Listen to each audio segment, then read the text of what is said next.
Hey everyone, welcome back to our channel. আমার নতুন আবার একটি ব্লগে তোমাদের সকলকে স্বাগত।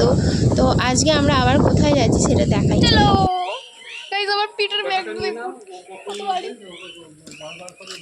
তো দেখতেই পাচ্ছ আমরা আবারও একবার সদলবলে বেরিয়ে পড়লাম ঘোরার উদ্দেশ্যে। কোথায় যাচ্ছি কি করছি সেটা তোমরা দেখতেই পাবে, তবে এখন আমি বলবো না কোথায় যাচ্ছি, তোমাদের ওটা গেস করার জন্য রাখলাম কোথায় যাচ্ছি। এখন আমরা দেখতেই পাচ্ছ ট্রেনে বসছি, এটা হচ্ছে হাওড়া স্টেশনে আমরা যাব। আর এই যে এটা হচ্ছে মেট্রো স্টেশন। আর সত্যি বলতে হয়তো ঘুরতে গেছিলাম বলে আজকে আমরা মেট্রোটা চাপতে পেরেছি। তো আমার মামার কাছে এসে বলছে যে জানিস আমার এটা অনেক শখ ছিল, গঙ্গার তলা দিয়ে আমি যাব, মাটির তলা দিয়ে আমি যাব। তো মাকে বলছি যে মা এটা আমারও প্রথমবার, তুমি হয়তো ভুলে যাচ্ছ।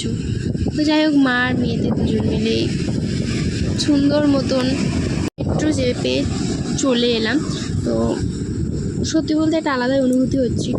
আর আমি তো সেখান থেকে আমরা গেছিলাম আমাদের গন্তব্যস্থান এক্সপ্ল্যানেড। আমরা সোজা গেছিলাম ওখান থেকে মানে মেট্রো চড়ে যে এক্সপ্ল্যানেড, আর সেখান থেকে আমরা বাসে চড়বো। আমার কাছে এই মুহূর্তটা সেরা লেগেছিল যখন মেট্রোটা গঙ্গার তলা দিয়ে যাচ্ছিলো। হ্যাঁ, হয়তো গঙ্গা টঙ্গা আমরা কিছু দেখতে পাইনি, নীল একটা আলো জ্বলছিল, বোঝা বড় দায় বা বোঝা যাচ্ছিলো না, নীল আলোটা জ্বলা মানেই হচ্ছে ওই গঙ্গার তলা দিয়ে যাচ্ছে। তো আমার কাছে ওটাই খুব ভালো লেগেছিল। তো যাই হোক, আমরা বেরিয়ে পড়ে এখন যাচ্ছি বাস ধরার উদ্দেশ্যে। তো এখানে এসে তো আমরা পুরোই শকড, আমরা দেখে বুঝতে পারছিলাম না যে কোন বাসটাতে আমরা যাব। খানিকক্ষণ খোঁজাখুঁজি করার পর বুঝলাম যে ও আচ্ছা, আমাদের বাস এখনও দেয়নি, আমাদের বাস দিতে এখনও টাইম রয়েছে। তো তার জন্য আমরা একটু খাওয়া দাওয়া করতে গেলাম। ভাই খেয়েছিল কচুরি আর ডিম, আর আমি খেয়েছিলাম রুটি আর ডিম। তো এই যে এইটা হচ্ছে আমাদের বাস, আমাদের গন্তব্যে নিয়ে যাওয়ার সাথে।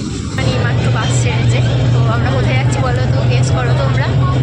আর এক্ষুনি ভিডিওটা কালকেই পোস্ট হবে, আমি বাসে বসে এডিট করবো, ভয়েস হয়তো তবুও হয়তো সাউন্ড আসবে ঠিকই, তবে একটু ম্যানেজ করে নিও।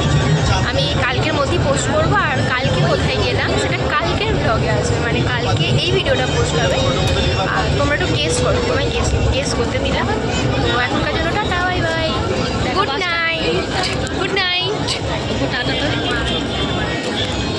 তো আমাদের বাসের ভেতরটা ঠিক এরকম কালারফুল ছিল।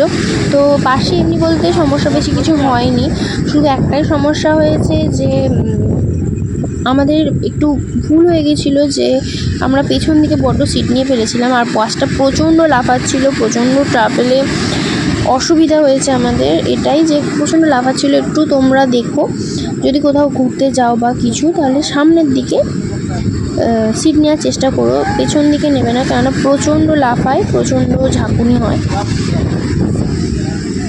তো তোমরা তো ভাবছো যে মাথায় আমি ওড়নাটাকে কেন পেঁচিয়েছি। সত্যি কথা বলতে ওখানে এসি চলছিল, আমার প্রচণ্ড পরিমাণে অস্বস্তি হচ্ছিলো, আমার মাথা ভারী হয়ে যাচ্ছিলো। তো তোমরা যদি ট্রাভেল করো অবশ্যই একটা করে ওড়না রাখবে সাথে।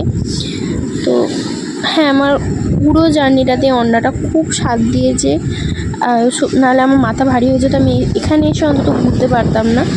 তো দেখো রাতের শহরটা কি সুন্দর লাগছে, তোমাদের সাথে ওটা একটু শেয়ার করলাম। তো আজকের জন্য ভিডিওটা এতটাই, দেখা হচ্ছে কালকের ভিডিওতে। তো গুড নাইট সবাইকে, টাটা, শুভরাত্রি, থ্যাংকস ফর ওয়াচিং।